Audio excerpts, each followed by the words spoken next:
Tonight we have children of World War II, and we have 4 very special guests who are going to share a little bit of their stories. And I have slides from parts of their lives. They'll talk about slides, and I hope we get a lot of questions from the audience. So, there's no way we could barely scratch the surface of this topic, but we'll do our best and see what we get. That's the thing about World War II. It just never ends in terms of depth. You just never get to the bottom of it. There's always another story. There's always a fascinating thing. And I think it also always relates to things that are still happening today.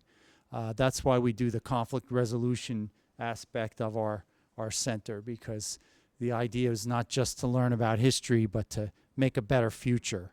So that's kind of where we're at. So we're going to just get started here. And so our special guests, and I hope I pronounce everyone's name correctly because it's important. So we have Haida. She's going to go first, and then Mika, and then Aya, and then Maureen will bring home the anchor leg. So, so we're just going to get started. And as I said, we managed to collect some really interesting photographs and different things, and I think we'll just kind of start there, and then we'll go from that. So we'll start with Haida's story, and there she is. And so, Haida, now this was you. How old were you in this picture? 8 years old? Okay, and so do you want to tell them a little bit about your story? And your family was from Berlin. You want me to talk? Yeah, tell them a little bit about, they don't want to hear from me. Tell them a little bit about your story. I have some photos, and I have Haida there, and I have, and now she's going to tell you. I was born in Berlin under Nazi time. My parents moved us from Berlin, thinking about the bombings, moved us to my great-grandma's house 50 miles west of Berlin.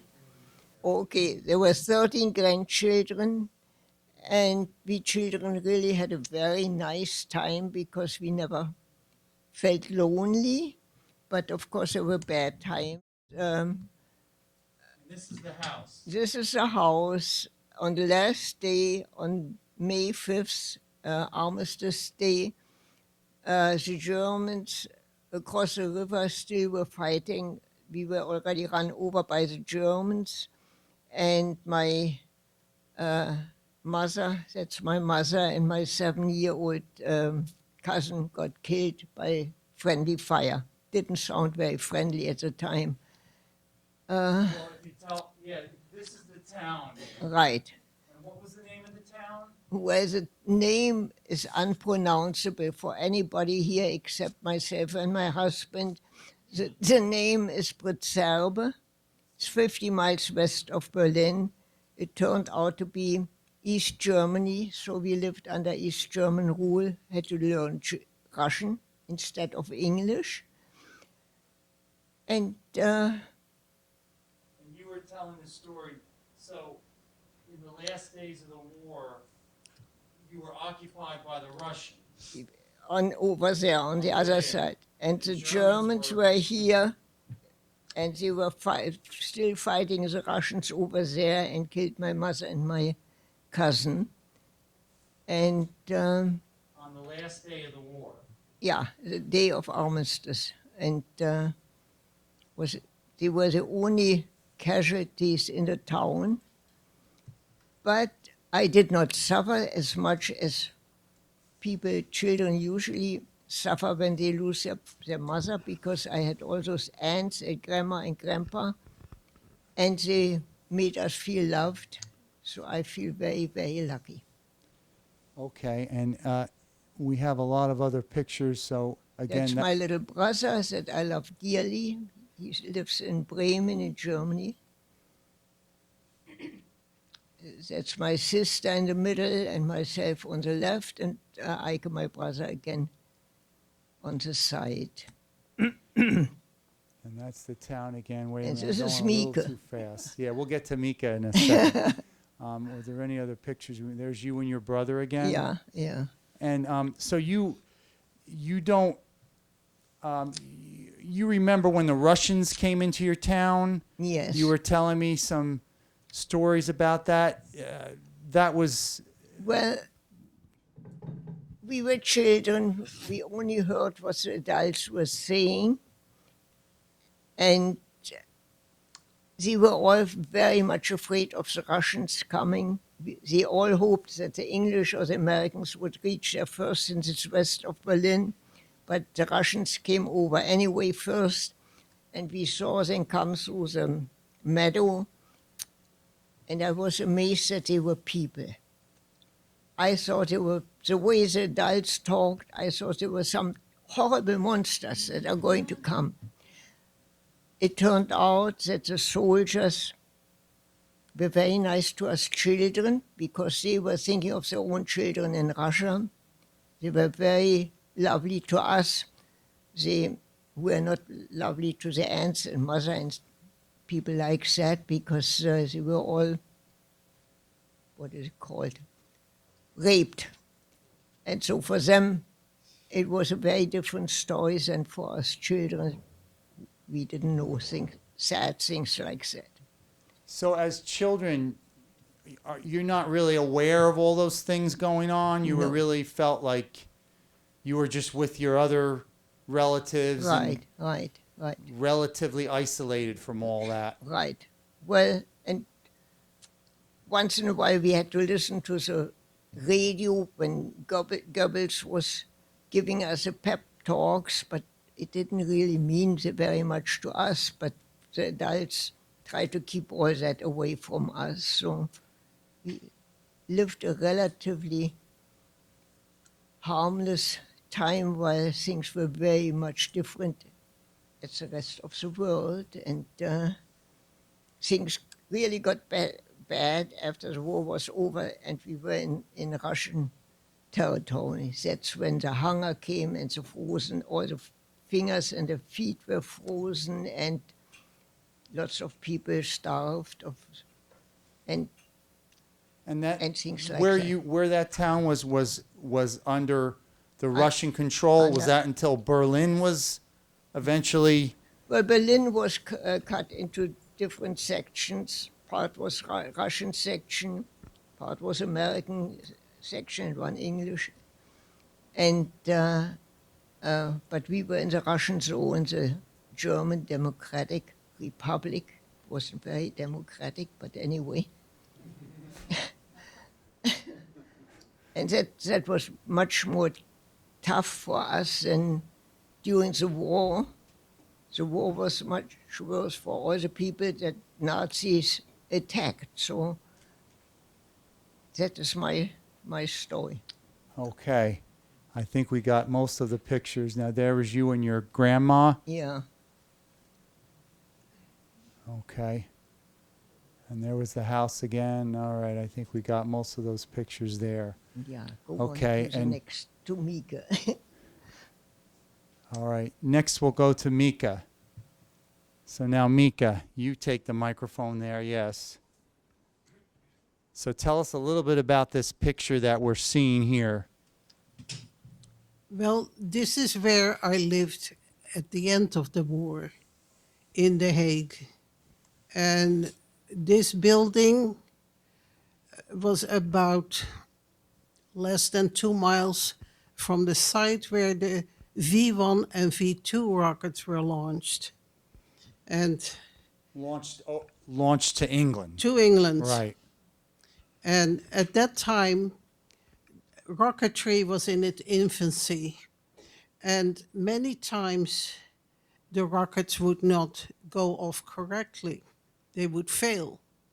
And like today, NASA will tell you next Thursday, 1 o'clock, we'll launch a rocket to Mars or whatever. It could be any time. You didn't know what was happening. And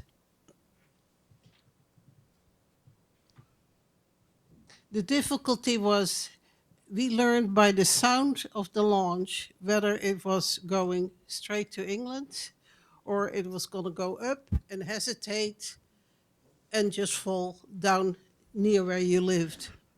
It was a very difficult period to live in. Uh, at one time, a rocket came so close to this building that there was like this much glass on the sidewalk. And at the end of the war, 50% of all the windows in my apartment building were broken.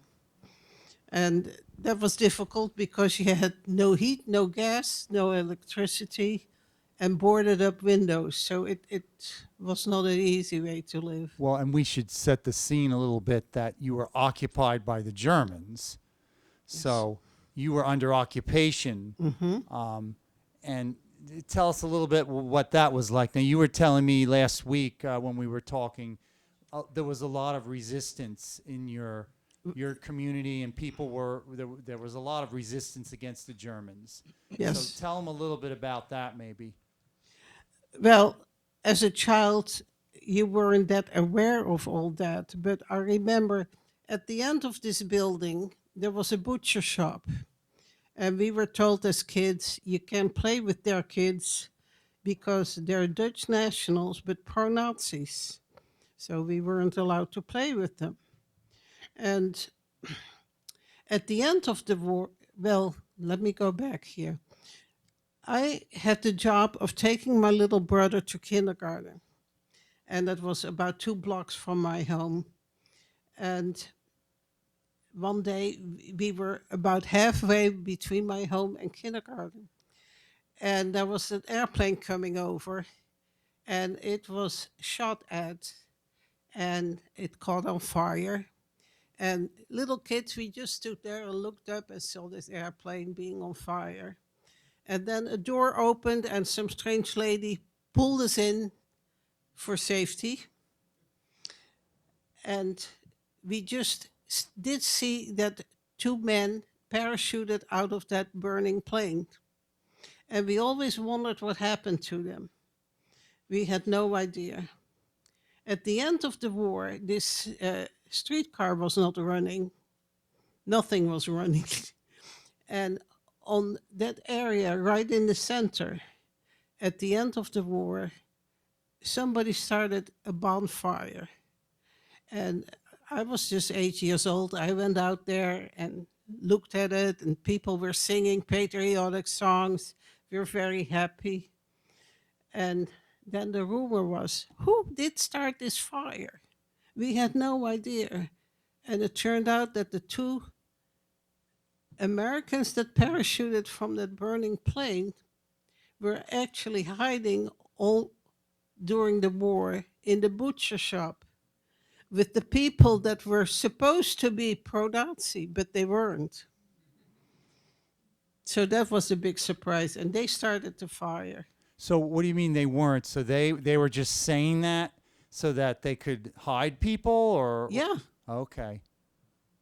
they That's- pretended to be pro-Nazis, but they weren't, and they were actually doing a lot of resistance work. So yeah, you were telling me there was a lot of resistance in your area. Yes. And you told me people used to hide in the attics, or what you were telling me? Yes, at the top of the building was a community attic, and at one time, I think I showed you a paper where. We'll get to that. Yeah, I okay. have the papers here. Is that the one? No, that's another one. Is that This is the one. Yeah, okay. I think so. Yes, it says that all men between the age of 17 and 40 had to appear at their front door the next morning, and they were going to be used for labor. It said the daily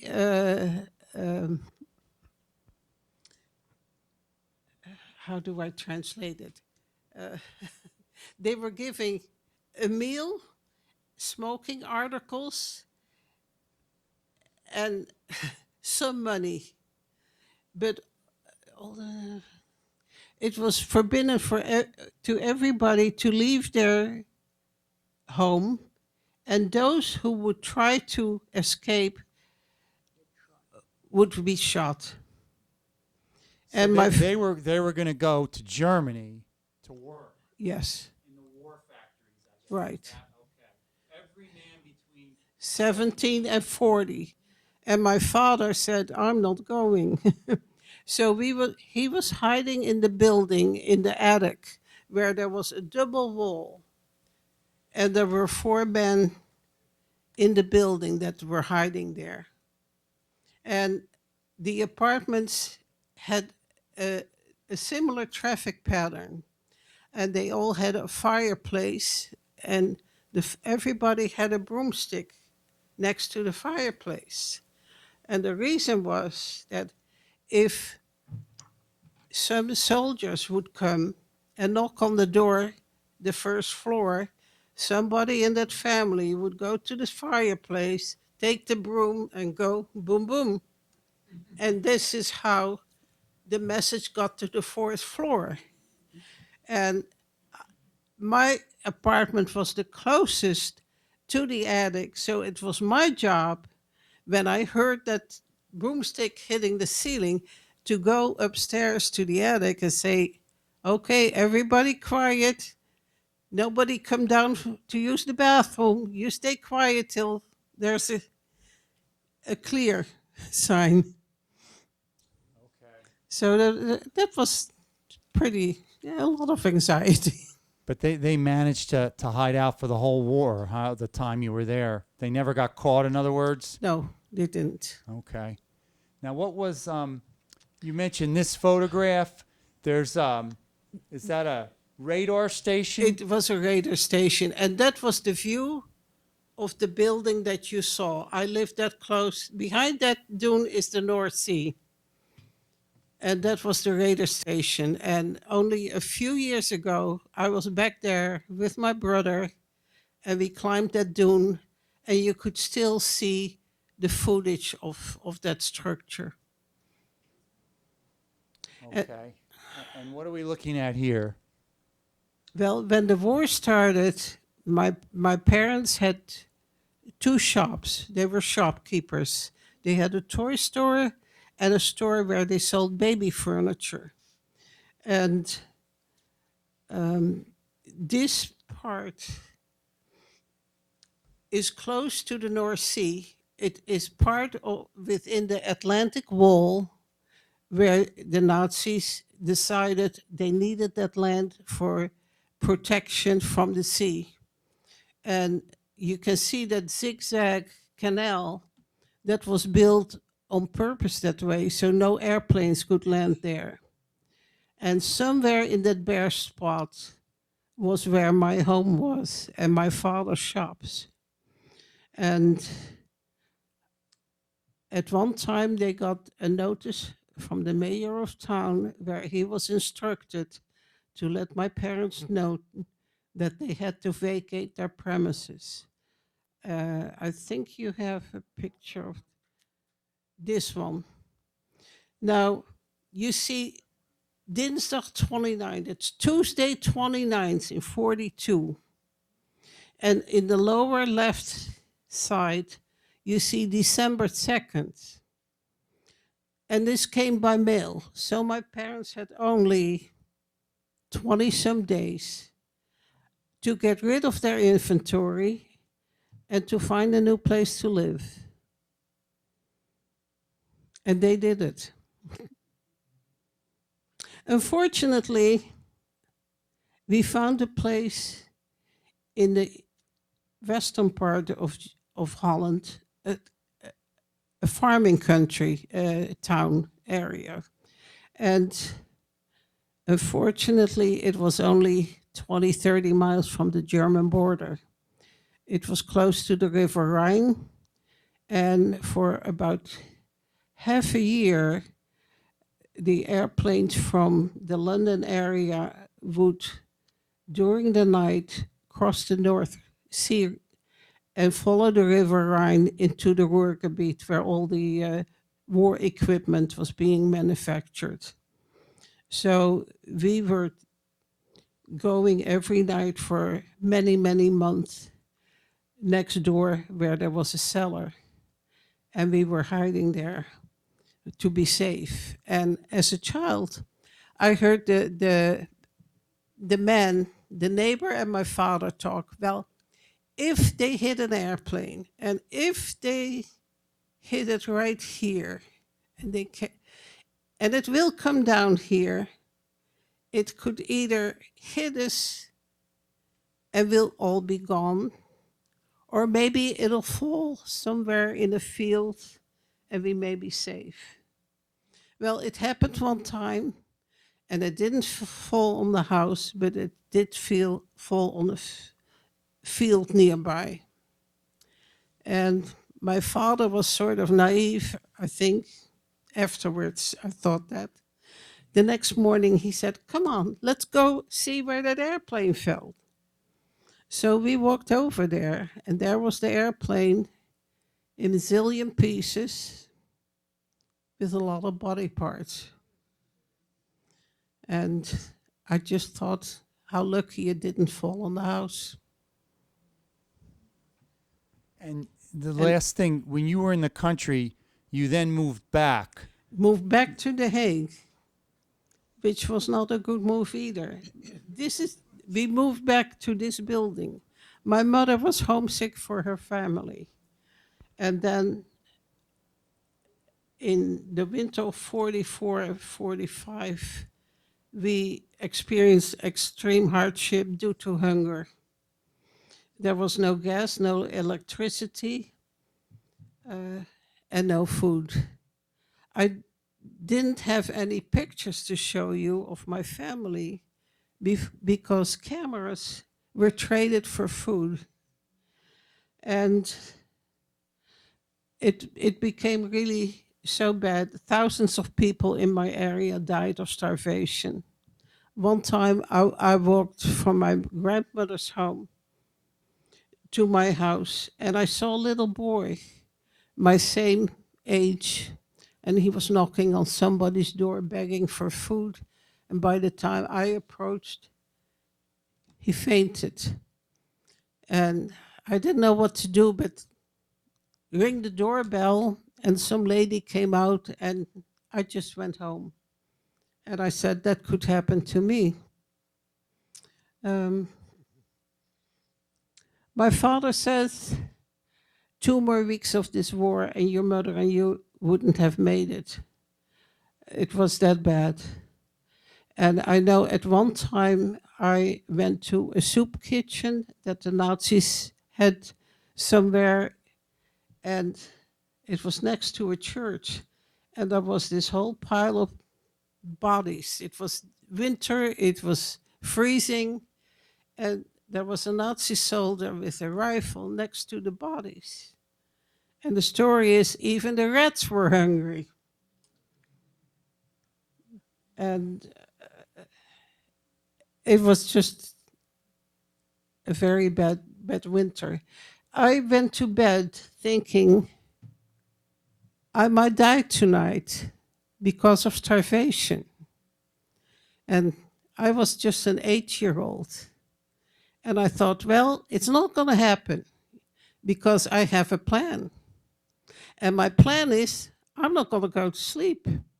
So death will not come. And I did that for several weeks. And whatever happened, darn it, I would fall asleep anyway. And then I wake up in the morning and I say, I did fall asleep. And then one morning, I was lying on the beach and the sun was shining and everything was beautiful and peaceful. And I thought, tonight I must have died and I must be in heaven. And then I woke up and it was all a dream. Do you remember when the war ended? How did you find out? How did you find the news? Was everybody celebrating? Was happy and dancing, and like I said about the bonfire that night, the thing was the war was not officially over. And while we were dancing around that bonfire, there was a truck with Nazi soldiers from the other way, and they stopped at the bonfire and drew their rifles and told everybody, go home, go home. So we thought the war was over, but it wasn't, not till the next day. Okay. All right. So let me go through. I think we touched on all those. Oh, wait. The last story. You have to tell them the story of this car. So this car has a unique story that Mika will tell you. Well, in those days, very few private people were car owners, only if you were rich. And we had one rich man in the neighborhood, and he owned this car.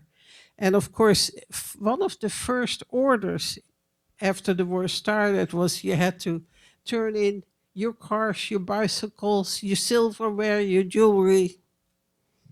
And he said, they're not going to get my car. And he hired some men and had a big hole dug in his backyard. And they put the car in there and covered it up. And it stayed there for years till the war was over. And there it is. There it is. My husband at the time had an uncle who was running a car dealership, and he owned a car. And he had another plan. He also said, they're not going to get my car. So he had his mechanics take his car apart, and they put different pieces in different parts of town. And after the war was over, they got together, they all put the car back together. Okay. That's a great story. Okay. So now we come to Aya. The war had no pictures. It's all in me. Oh, okay. So should I go to your paintings? Not right now. Not right now? That's Okay. later. We'll I just have leave a this little then. introduction. Okay, sure.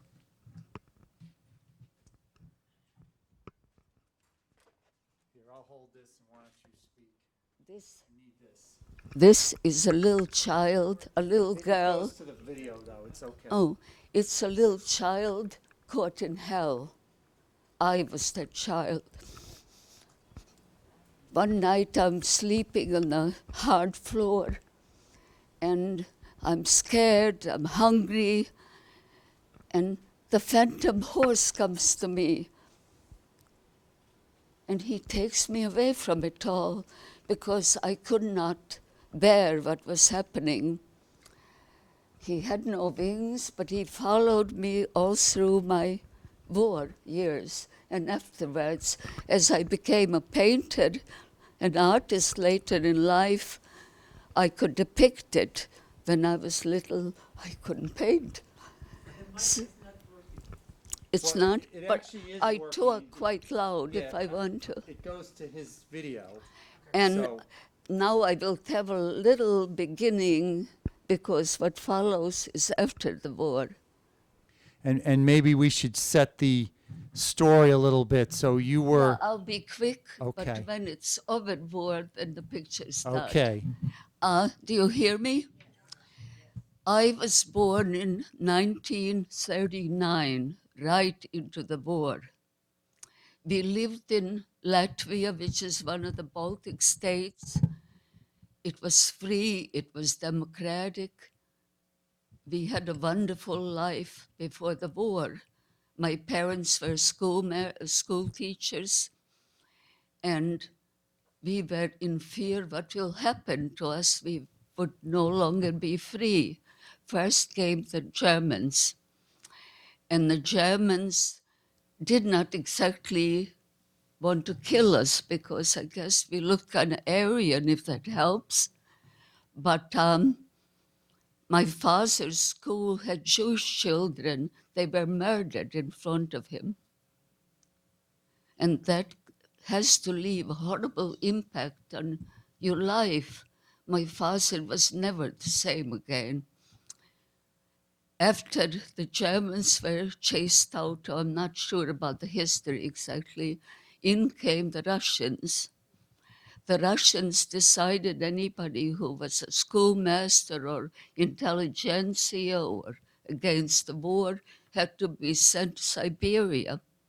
My family had 2 young children, a grandmother, and parents. We would have died in Siberia. So we lived in horror and fear till the Germans had proclaimed, if you want to escape and get out of Latvia, get into these crowded ships and work in our war factories. And it's better than Siberia. So that was our option. So I remember I was 5 years old when all this happened. In 44, I was 5, a little bitty girl like I showed. We got to Germany in this crowded ship that was very often torpedoed by Russians. They did not want us to run away from them. When we got to Germany, I remember the passports were pressed or checked, and a big swastikas in my parents' passports. Then somebody ordered, take off all your clothes and separate men and women with children and men and go into 2 chambers. Rumors spread they are killing us in the chambers. So you can well imagine what horrible fear and we all experienced, but it was only a disinfectant. We were not killed. The world was in such chaos. There were no war factories. There was nowhere to go. We were refugees at large. Sometimes we would follow caravans of refugees. Sometimes we walk. Sometimes we hide. There was nothing to eat. There was fear everywhere. Winter was coming. We were freezing. So I'll just tell some vignettes from my memory. One is riding in a train. My ears hurt and I'm crying and we are hungry, and a German soldier comes up to me. We think of German soldiers as monsters, killers. He looked at me and gave me a chocolate bar, and he said, "You look like my little Anna." That was touching. And ever since, I see people not as stereotyped monsters, but they are human beings. He had a little girl somewhere. And so we wandered on. Some nights bombs are falling right on my head, probably American bombs, I didn't know. At one point, I almost died. My parents wanted to stick me in some kind of hospital. And I became a little monster. I bit and I screamed and I said, no, no, no, I won't go. The result was that the hospital was bombed that night. I saved my life. Next, we had a grandma who was blind and lame and very special. She could predict future. She was very psychic. And grandma blessed us like a big angel, and she said, go. I have to stay, you have to go. We will all be saved. So we had to leave poor Granny in the middle of hell. And away walked a man, a woman, 2 little children. We jumped, we grabbed whatever we could. Not much, maybe a photograph. My brother took knitting needles. I guess he was going to fight the enemy. So this continued, one horror after another. Air raids were terrible. I was there when, what is the place? There was bombing in Nuremberg, and we were all running and hiding. It was also Christmas time. Somebody was singing Silent Night somewhere. People crying and screaming, and it was just luck. The bomb could fall on you or next door. We came out from the bunker. Nuremberg was all fire, smoke, and rubble. So one more little story, and then we go to after the war. we ended up in a place right next to Dachau, the concentration camp. Not in it, but next to it. I was a nosy little child, nosy too. And I saw people by the barbed wire and talking, and two ladies were talking. One said, "What is that horrible smell?" And the other said, "It is burning people. It is the smell of humans." And it has to be in the recess of my brain somewhere, I wonder. So enough of the horrors. So after the war, we were placed in displaced person barracks and camps. DPs, that's a horrible word. Displaced persons, we were called. There was a British zone and an American zone. We were unfortunate to be in the British one. The American was picnic and prepared. We lived in barracks. My parents taught school. I was just, these are our DPs. We were hungry most of the time. As a child, I learned to steal, I learned to fight. I would play chicken in minefields, make explosives, because that was our game. That was toys for us. Now, this just shows children in one of the camps, nothing big deal. Now, that's myself as a chicken. Sometimes father would steal or get somewhere chickens. We didn't kill them, they were pets. And of course, I loved my chicken. Now, this is my brother Yuri and I picking berries in the forest. That was a wonderful experience, to pick mushrooms, to pick berries, and to dream about maybe somewhere there was another land where there was no war or starvation. Here is my mama and brother and I in the Harz Mountains. That was a beautiful camp. It was close to a Goslar. Goslar is where the witches fly. So my imagination was wild in that place. I was looking for witches who fly. My father was drafted or made to be a father in the middle, exactly in the middle. He was made a watchman for the Germans. He had to guard the forest and different things. We stole wood all the time from the forest and got in trouble. We really stole big time. Now we have Now your I paintings. became an artist. I couldn't paint when I was little, even when I started art. So my ghosts come back to me. Here is my horse and a mother and a child and war. These are all about war, and the horse comes into it. And the horse was like your protector. You Yes, felt it it was. followed me all through hell. Now, this is called war. It depicts our refugees, and the horse is angry and howling at the moon. And when did you start painting? I started, maybe I was 18, but it took a long time before I could paint my memories because my skills were not good enough. These are recent paintings. Same about war. And this is called Nightmare.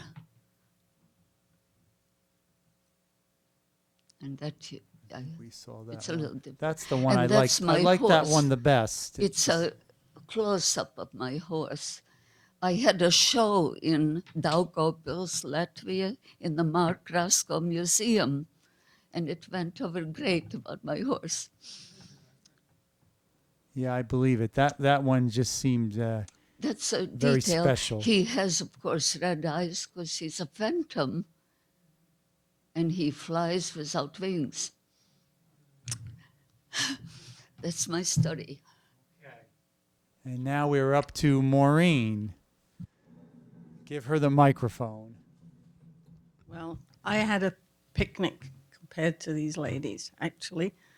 So I was born 1944. My mother had been evacuated north because we always lived on the what they called Hellfire Corner, which was the White Cliffs, Deal, Dover, Margate, Ramsgate, and so on, across 21 miles across from France. So we took the first hits, actually. Most of the stories are from my mother and family. I came from a very large family. But we returned to Deal and the town there. We too, though, were hungry. It was called Hellfire Corner because it took all the shell and so on. And yeah, when I was little, I played in the castles and the ruins of Warman, Deal, and not so much Dover. But there's a lot of history related to Dover Castle. So you remember it more after the More really war. after. I remember, again, stories of my mother because she was a young woman and in the same exact place as I have family even today. And even the house that I was raised in.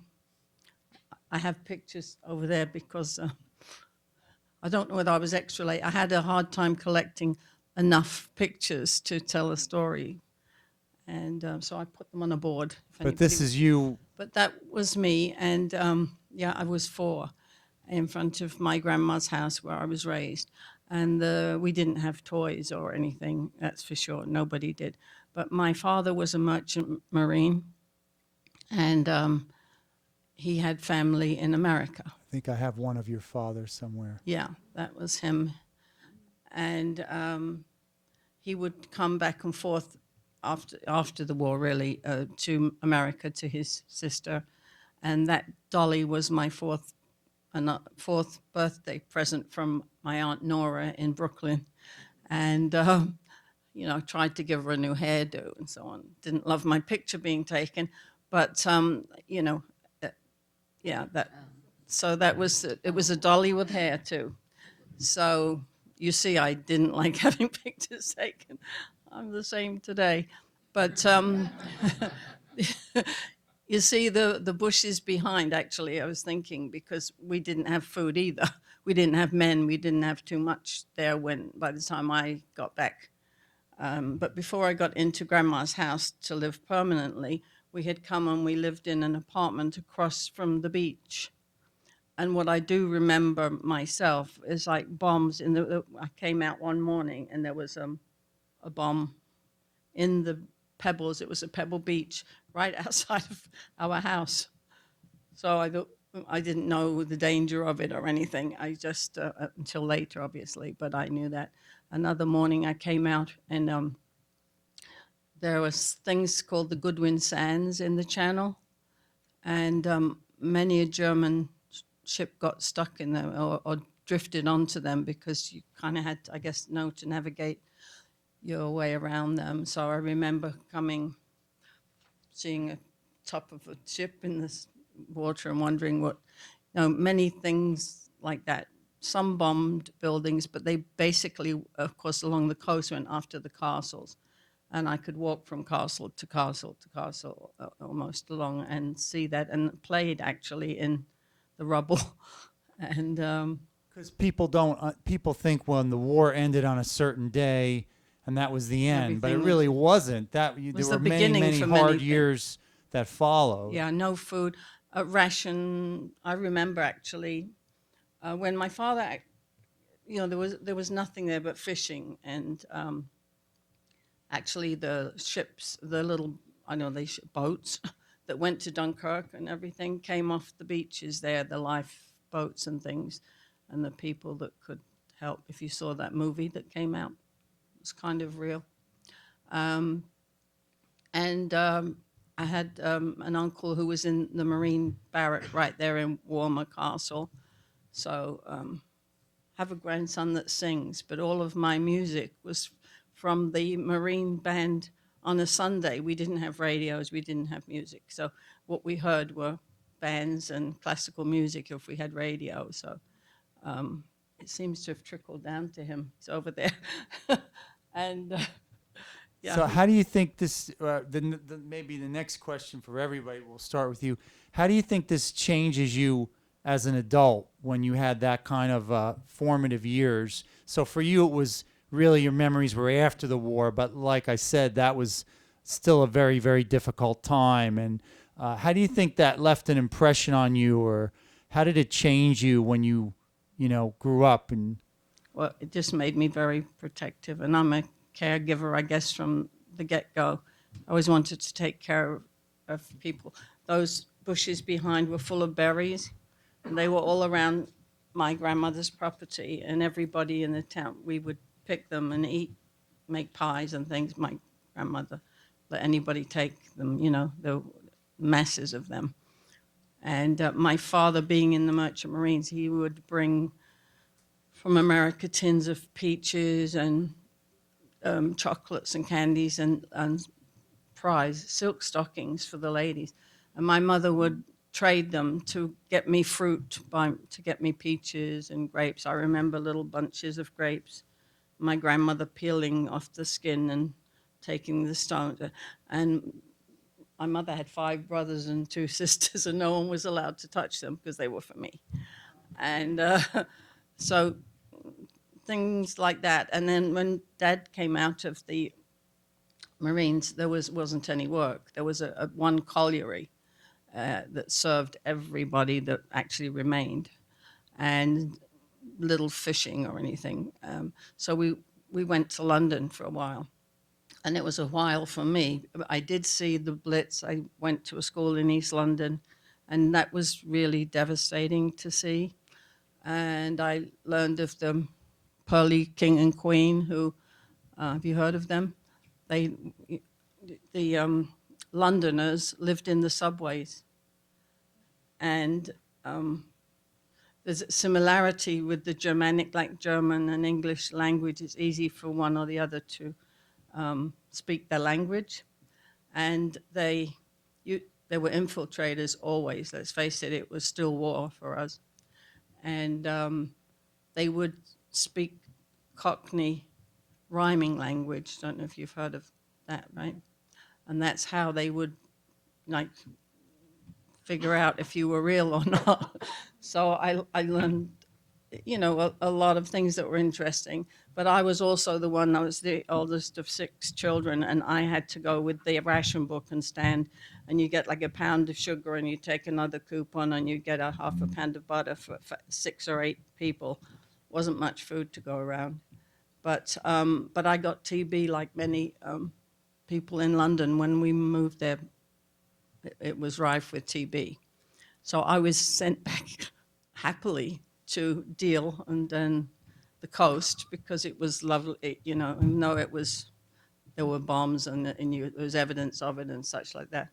I had people who loved me and took care of me, gave me healthy food to eat, fruit and so on.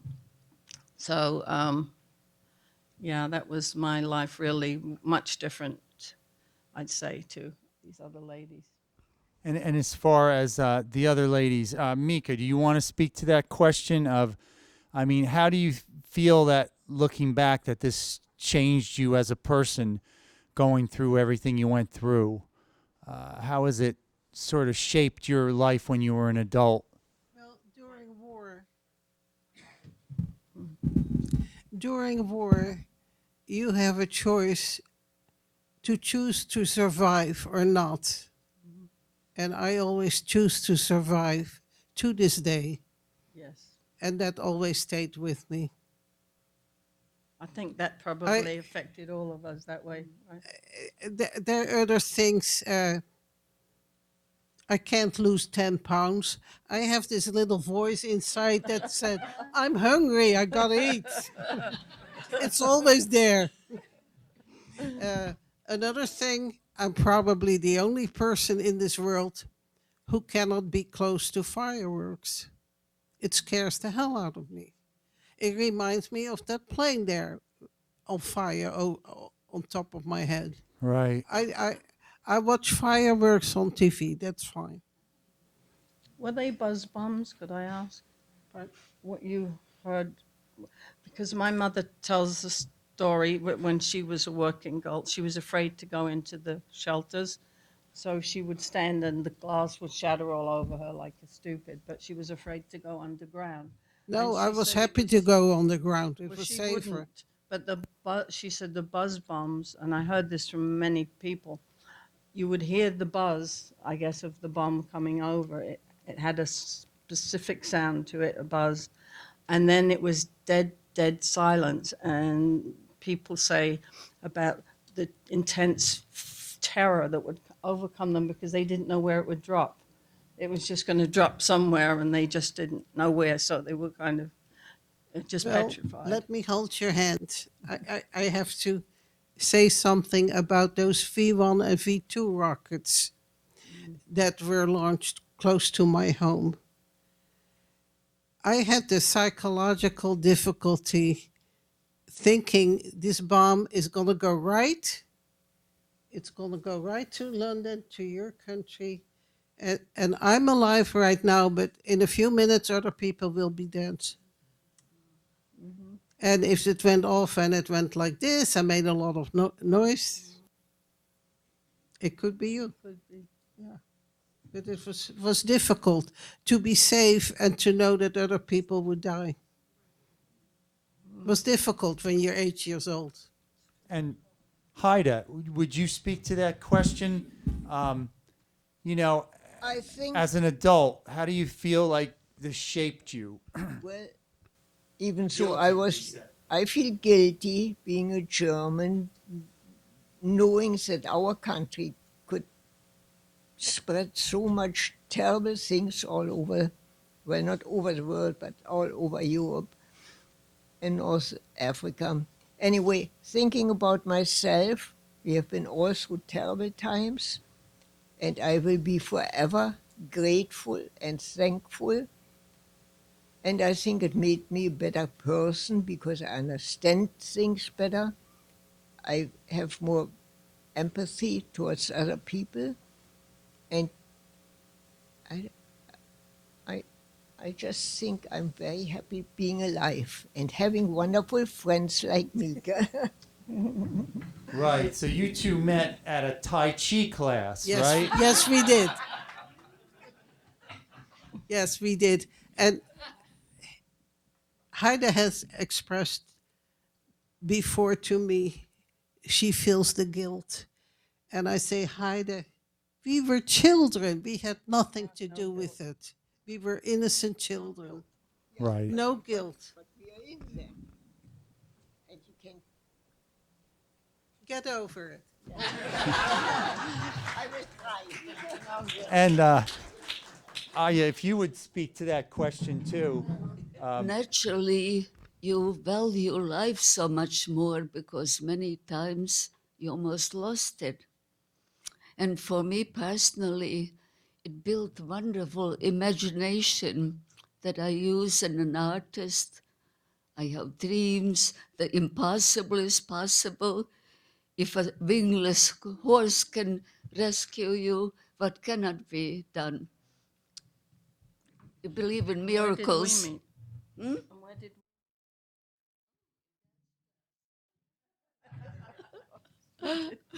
We were just wondering how everyone ended up in the United States. Oh, I have a story. The question was, how did everyone wind up in the United States? I have a story. Okay. In our case, we were in the DP camps. We had to go somewhere and we needed to find a new home. We would be sponsored by somebody in America. For my family, both parents were teachers. They knew full well nobody needs a teacher to serve you who doesn't have a license. We lied and we said we are farmers. We ended up in North Carolina picking cotton yawl, pulling out seeds, and really dying almost from all the hardship. But we are here. And you have a story in your book. You know, there were African American people there. Oh, yes, and yes. Tell them that story. We were in Carolina when it was still segregation. I had never seen anybody black before America. And no, my mother, she just felt if we pick cotton together, we're all family. She invited the blackies, we said, the darkies to tea. And the people went crazy. What are you doing? Are you insane? You can't go through the front door. You're inviting them for tea. It was a riot. Father told about the horror of communism. They laughed. Russians are wonderful. Okay. What was the question? Oh, how you came to America? Let me get this right here so you can get. To escape. To escape. To escape. I had so many relatives, and it was so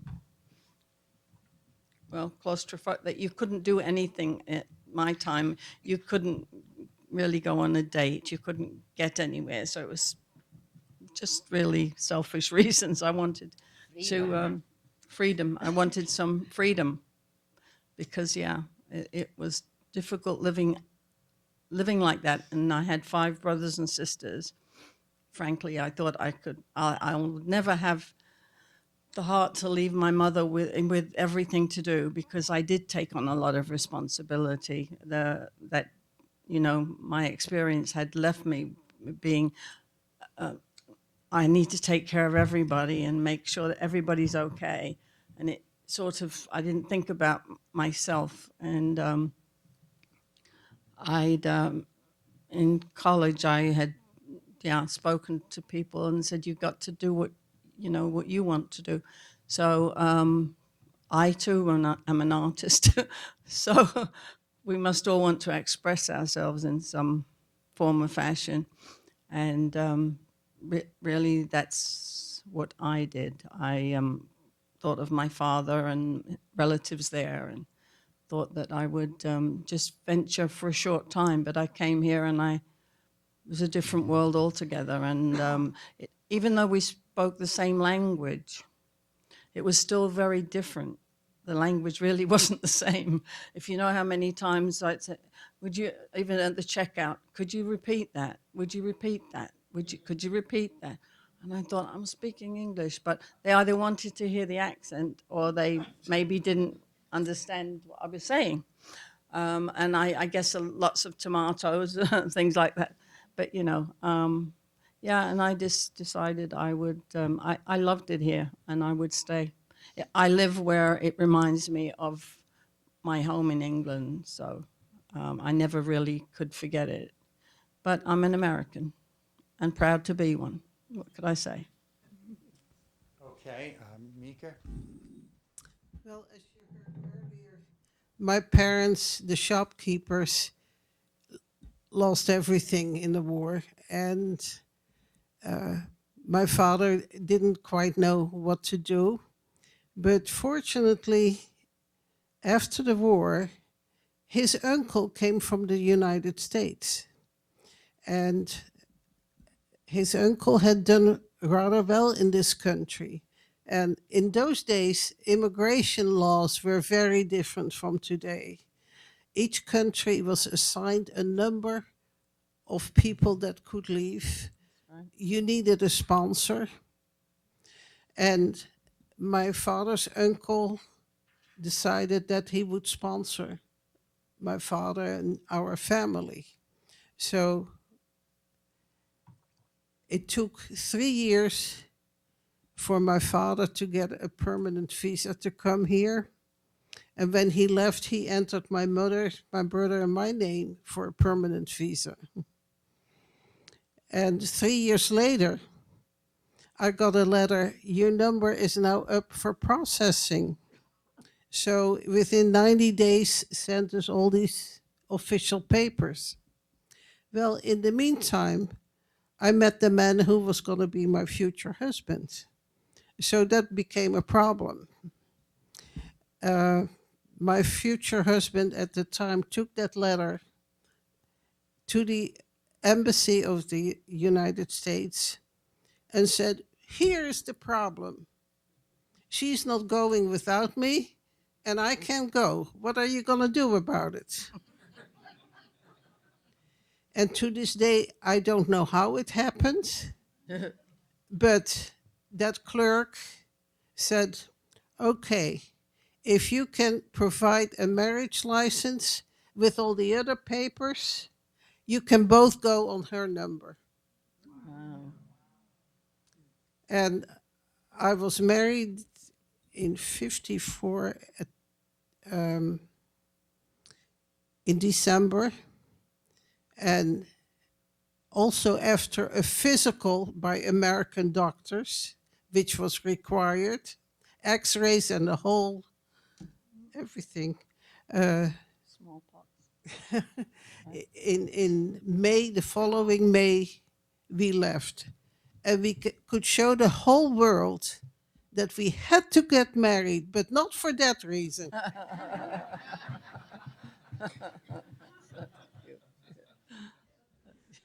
And Haida, if you would speak to that question, how did you come to America?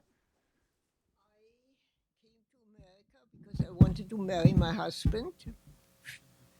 And he was partly Jewish, and he wanted to leave Germany by all means. And he was sponsored by Bell Labs. He's a physicist, and so he got his license. And then when I got my, what do you call it when you come to this country? Visa? Yeah, I got my visa, thank you. And I got very, very sick on this trip, on the plane trip, my first plane trip, and I said, I'm never, ever going to step into any airplane. So I knew I couldn't possibly get homesick here. I got to like America. And this was 60 years ago, and I still love it here, and we are Americans, period. The stuff is really just done very cursory. And there isn't any of the tactile stuff that you need, which is what this is, to really drive it home and let them understand the reality of it and the humanity of it. And they're just not given it. It's just, everything is very superficial. And this kind of thing would be, it would just be a drop in the bucket to try to sensitize kids, to make them understand really what's going on and what has happened and the importance of being an American, but the importance of what goes on in war. And this would be really very, very beneficial for the kids if this type of forum was brought to them. Also, our kids, they don't know what starving really means. They haven't a clue. You know, to hear that you had to go pick the berries and that was it. I mean, they need to hear this stuff because I don't think it's penetrating their thought. There's a wooden fence there now, by the way. Clearly, there are plenty of war stories where people are starving even today. But there's a different character about it because of the way everything is portrayed and the politics and because of the games kids play. So, and there's also a detachment between young people and old people. So on many levels, this would be invaluable. And the lessons of war and the importance of these wars.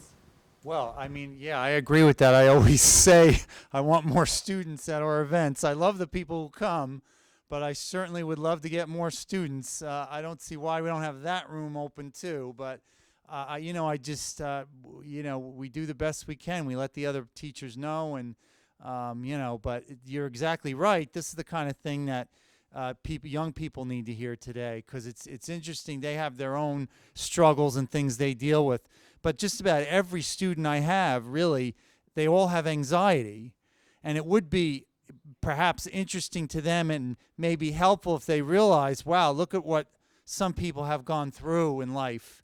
And so you get anxious because, you know, you're sitting in a traffic for 5 minutes and, oh my God, what am I going to do? You know, I mean, I'm not making light of their anxieties, but they don't know. Well, I won't, but you can. Hey, Maria. But, you know, We I have feel one like student here. You have one student. I know here. we have one. That's great. I think that, you know, that would be something, though, they Has could to be realize for to me get a all the little time. perspective, because it's really, you know, our kind of anxiety is a little different than these types of things. Yeah, why don't you speak right in here? I also want to say when we talk about in Germany to the German youth what has happened to us, they said we are so sick and tired of it. It has nothing to do with us. We don't want to hear about it. And that is very, very sad that they feel this, this is a new generation. Forget about the old people and their problems.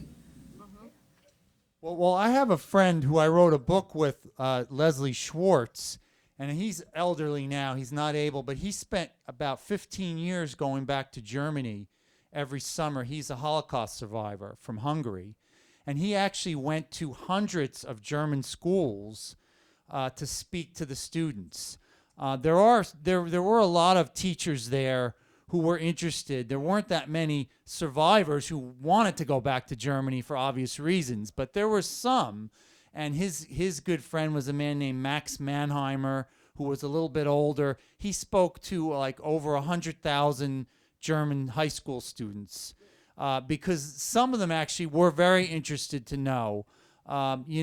And they would walk them back into the woods and show them the bunkers. And so there was some interest. Now, maybe some of these teachers are retiring now. They're probably like my age and older. I don't know about the newer generation of teachers. But they were very interested in the history because they didn't want to forget about it. So in fact, I found just in my own personal experience, the German education system was actually very willing. And we went to Munich, and they have a documentation center there, which is fascinating, about the Third Reich. And while we were there, we had a number of students. Unfortunately, they were speaking in German. But we wish we could have understood. But I came away with the feeling that the Germans have acknowledged what happened and what happened during that period. We were also in Japan a number of years ago, and it was totally opposite. We went through a museum, a war museum, in I think it was in Tokyo, where it appeared that the Japanese had won the war. It was real, but there's no acknowledgement at all. But in Germany there is. But thank you everyone for coming.